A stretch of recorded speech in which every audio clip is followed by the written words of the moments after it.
So first of all, congratulations on season 1. Yeah. Were you surprised about kind of the pandemonium that the show has kind of created?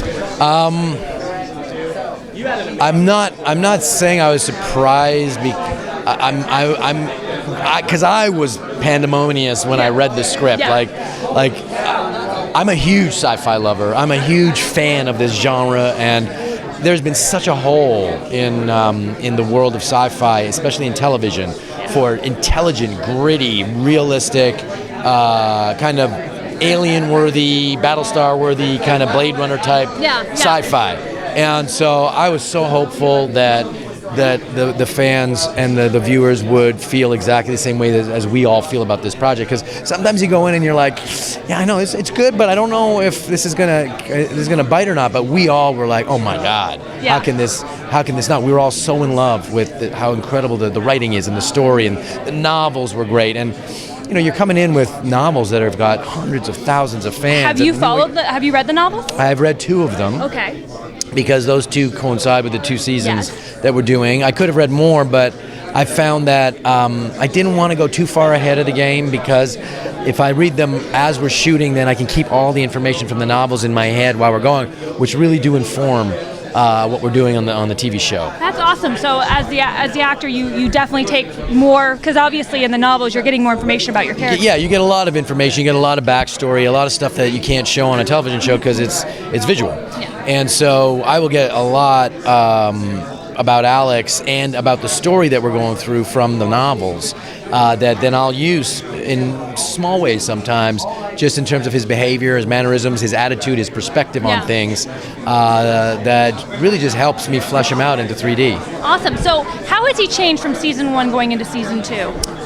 Alex is going through a lot. And when he started season 1, he was a lost soul. He didn't know who he was. He didn't know where he belonged. Was he a Martian? Was he a military man? Was he a family man? Was he a member of the ice haulers on the Canterbury, where everyone's kind of strangers and nobody really gets into each other's lives, and you're basically just isolated? And then, you know, losing the Canterbury, losing all those friends and people that we came used to, just tossed us all into the fire, and we had to rise to the occasion. We had to, and we realized that more was on the line than just us.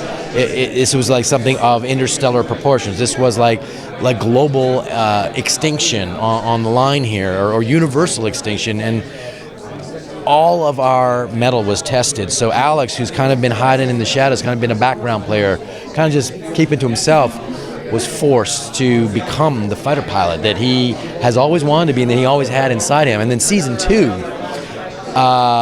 he's dealing with the atrocities that he's seen, the amazing horrors and the roller coaster of like running for your life, and now he has to deal emotionally. Like, they finally get to catch their breath, and now he's got to deal with everything that he's seen and been through, and what has he been able to accomplish and what has he failed to accomplish. And that's an amazing human journey to try and face your shortcomings. And season 2 is all about all of us being put on these incredible emotional journeys as we wrestle with our humanity and figuring out, you know, can we get through this?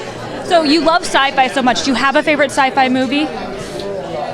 Huge Blade Runner fan, Alien, Matrix, anything that challenges our concepts of humanity and what it's going to be like, that takes what's going on in the world today and it kind of explodes it into the future and says, look guys, if you don't get your shit together, this is what's going to happen. And the Expanse does that really, really well. But I mean, if you look at Blade Runner, the world that they created in the future, you know, in the 23rd century or whatever it was, or the Matrix, where it's kind of like, you know, this is really what could be going on here. So I love that stuff. Really intelligent, gritty, realistic stuff. So is this your first Comic-Con? No, it's not. I've been doing these for a while. If you were to cosplay as one thing, what would you cosplay as? Wolverine. I like it. Well, you know, he was only doing one more movie. Do you think we could see you, you know? I'm going to start growing out those mutton chops and maybe start eating a lot of chicken. I think that's what I'm going to do. Only just straight protein. Protein. Straight protein. Just like hardcore protein and heavy weights. Well, thank you so much for taking the time to talk to us, and good luck with season 2. Thank you. Thank you.